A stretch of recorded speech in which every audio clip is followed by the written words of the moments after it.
Red Bull is good for just about anything you can possibly think of other than sleeping. Need to stay productive and focused on work? Red Bull. Pulling an all-nighter playing video games or studying? Red Bull. Going hiking, biking, skiing, or literally any activity that requires you to move? Red Bull. Partying hard and you need a mixture or a chaser for your alcohol? Red Bull. Need to cure your hangover from drinking alcohol with Red Bull? Red Bull. Red Bull basically created the first energy drink for the average consumer. They made a great product, pitched and marketed it, and then essentially created demand for a market that they've now dominated since the very start. Every year since 2018, Red Bull has sold more cans than there are people in the world.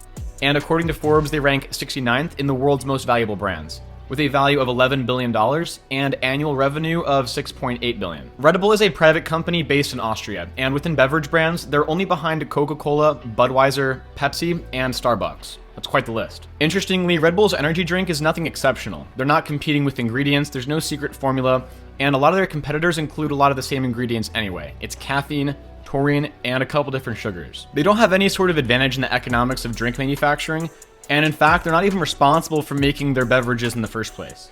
They don't own any factories, and they outsource everything to partners like Roush. What makes them stand out from all other brands is their business model innovation and complete focus on marketing. Like I already said, their energy drink isn't much different from their competitors, so they differentiate not with the product that they serve, but with the people and activities by which they promote it. It started in Thailand as just another energizing cocktail offered by a pharmaceutical company, but eventually was marketed to the working class and was the cheapest option available. A man named Chelio Uvidya had his own pharmaceutical company in Thailand where energizing tonics were popular, and he created his own concoction that had a bit more sugar and some other ingredients to make it more appealing, and then called it Krating Dang, which stands for Red Guar, which is basically a Red Bull. The founder recognized a gap in the market for affordable energy drinks after discovering that it was mainly consumed by the upper class. He believed that the market should be much larger for a canned energy drink other than just coffee and tea. Then there's Dietrich Mateschitz, a businessman from Austria who was on a business trip to Thailand to meet with TC Pharmaceuticals, owned by Uvidya,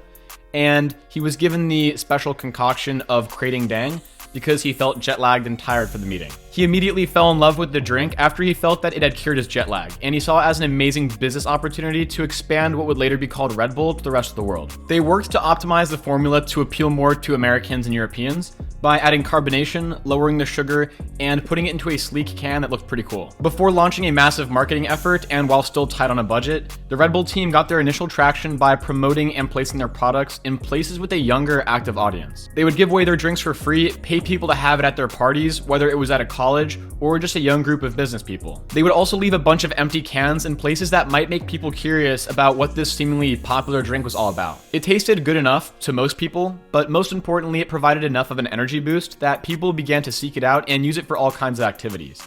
And it also became a popular mixer with alcohol. With this initial traction, they sold 1 million cans in the first year, but were at a loss because they gave so much of it away and paid to have it at certain locations. But this was the essential kickstart that they needed for brand recognition. After further growth and more money to spend, the two co-founders began advertising to the global market and established themselves as a brand associated with a wide variety of occupations and activities that were typically high risk and high energy. Red Bull became so much more than just an energy drink. To many people, it was a lifestyle. And they made sure to reinforce this with their marketing in just about any and every area where you could imagine Red Bull appearing. From skiing, gaming, F1 racing, and even chess. They have whole sections on their main website and a bunch of other ones highlighting all the athletes and sports that they sponsor.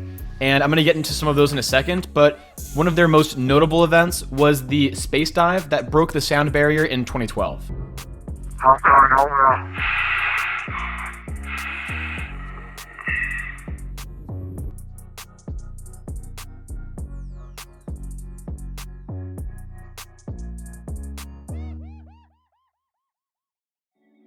Felix Baumgartner, with the help of Red Bull scientists and engineers, broke the world record for the highest skydive ever at 24 miles up, nearly in space, almost reaching the stratosphere. The stunt cost Red Bull $50 million in many years of work, but hundreds of millions of people saw the video, which is insane promotion, and it's estimated that after the stunt, their revenue increased by 12%, and since it happened has made them $6 billion. One of their coolest advertising efforts, and my personal favorite, is their F1 racing teams. They film incredible videos with their F1 cars in cities, for example, and it goes viral with their brand logo being front and center the whole time. The founders were seriously into F1 since the 80s, with their first ever sponsored athlete being an F1 driver. And their can, when bent in the right way, actually makes the sound of an F1 engine.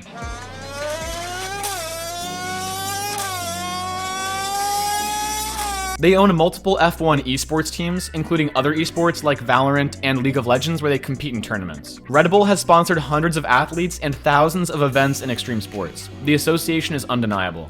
So it really makes sense that a lot of people think they can perform like this, or at least feel like they can, by having some Red Bull. With this inspiration mixed with a can of Red Bull, this could very easily create something like a placebo effect, which I'm not saying the product doesn't work, but I could see a lot of people expecting a lot out of the drink just based on how it's portrayed and what it's associated with. They sponsor and host some of the craziest events, and they even made up their own called Flugtag, which means flying day in German, where people build their own gliders and see how far they can travel. They own a fashion brand called AlphaTauri, they own a travel agency called Destination, a job search website called Wingfinder, a music platform called Sound Supply, and even their own magazine called the Red Bulletin.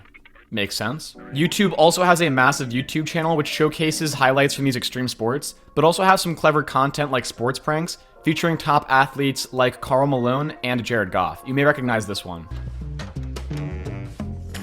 Excuse me, sir. No. Yeah. Sorry, man. Can you move that, please? Well, what do you want me to do? You're just doing what you guys asked me to do. Somebody said they wanted a ladder. Make up your mind what you want. That's all that matters to me. Post up in the Karl Malone spot. That's making sense. Y'all knew about this. Even though their product is nothing special to most people, their key ingredient to success is being the largest presence of any brand in the industry, through advertisements and sponsorships, in every possible activity you can think of that could benefit from an energy drink. Not including people sold on the Red Bull lifestyle, potential customers, likely people in need of an energy boost, are likely going to remember Red Bull as the most widely used energy drink. It's the most recognizable option and obvious choice for anyone looking to increase alertness and energy. It has a very distinct taste, and not everyone's gonna like it, of course, but that doesn't matter according to the co-founder who said, it's an efficiency product. I'm talking about improving endurance, concentration, reaction time, speed, vigilance, and emotional status. Taste is of no importance whatsoever. This makes sense when also considering their serious approach to marketing and where it's focused. People are more likely to think of it like a fuel, whether or not it tastes great, because it's well known for its effects. It's not some aged wine, it's a carbonated super soda that tastes good enough for most people to drink, but provides powerful enough effects that justify drinking it. Their ad campaigns and product placements are brilliant, especially when considering comparable ads like, for example, LeBron James in a Sprite commercial. Even if LeBron doesn't drink Sprite, we're probably going to associate the product with highly successful people that we look up to and are influenced by. Now imagine that instead of just LeBron and Sprite, it's a whole bunch of different athletes in extreme sports that a lot of people are fans of. This is why we all associate Red Bull with top athletes, extreme sports, risk takers, and overall winners across so many different fields. Red Bull is even promoting themselves using chess, having grandmasters teach in a video where a can of Red Bull is sitting right next to them on a table. It looks like they're even trying to turn chess into an extreme sport. But the thing is, Red Bull rarely markets their product by trying to sell you the drink and show you why you should drink it, but rather a more subconscious reason with a less obvious and less pushy approach that gives just a better brand recognition to so many people. These events and promotions barely feel like ads. It just seems like a fun event to watch where the brand is just scattered throughout the whole thing. Much of the audience probably already knows Red Bull and has tried it and gets a craving whenever they see the logo and wants to feel for themselves the rush that one would get if they were doing these sports.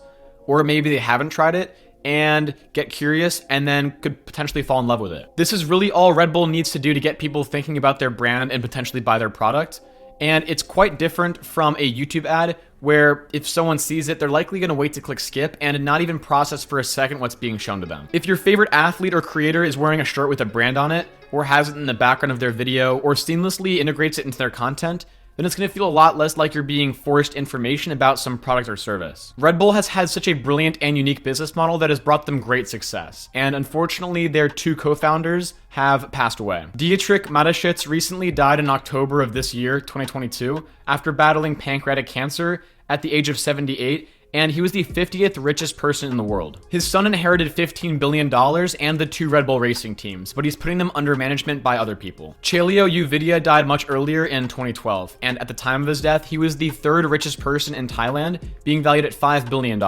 Red Bull is a status beverage. Not status of wealth, but rather courage, risk-taking, and high performance. At this point, Red Bull can hardly be considered a beverage company. It's really a media and production company that promotes their brand, but also happen to sell a narrow selection of drinks. It looks to me like Red Bull is going to keep their spot as the top energy drink brand for a while, as they're one of the most recognizable brands that appear in sports. That's the legendary story of Red Bull. I hope you guys enjoyed. If you did, hit that thumbs up, and I'll see you guys in the next one. Peace.